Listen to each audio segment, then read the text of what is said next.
My name is Marcelina Apilado. I'm 26 years old. I'm a school graduate, but I know how to write English and speak English.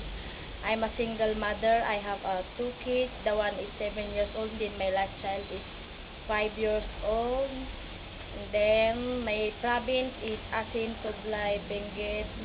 But I have experience here in Philippines and also in Singapore to take care of the baby and all. Clean the house also, sir. Do you have experience before working here in the Philippines or in other country? Yes, I have experience here in Philippines, also in Singapore, sir. How long? I stay in Singapore in 8 months, sir. Why? Because You my employer go back in India, and then my mom asking me already if I want to transfer in another employer, but I asked my mom to I want to go back in Philippines, sir. do you know how to take care baby?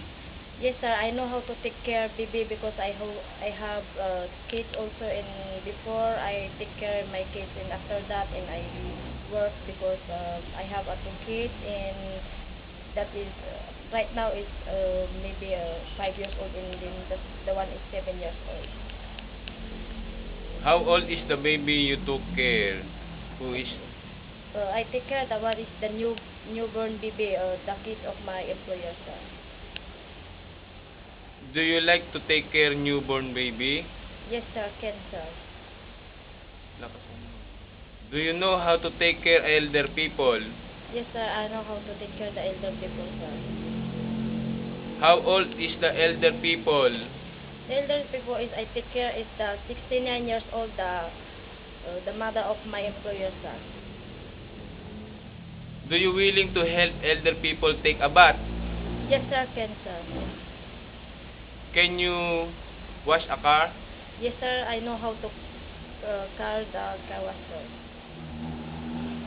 Can you ride a bicycle? Yes, sir. I know how to bicycle, sir. Can you finish your contract for 2 years? Yes, sir. I promise that I will finish, sir, the 2 years contract, sir. Do you smoke cigarette? No, sir. I cannot smoke, sir. Are you afraid of pet? No, sir. I'm not afraid to the dog, sir. Do you have an allergy? I don't have allergy, sir. Do you know how to garden or any knowledge in gardening? Yes, sir. I know how to gardening because my mother have a garden also in my brother, sir. That's why I know, sir.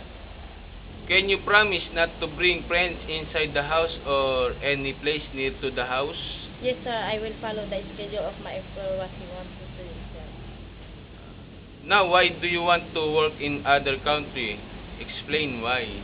I want to work in another country, sir, because I want to finish my schooling of my kids. I want to give the nice future of my kids, sir, because nobody helped me also me, sir, because I'm a single mother, sir. Thank you, sir, for I hope that you give me a employer, sir. Thank you, sir.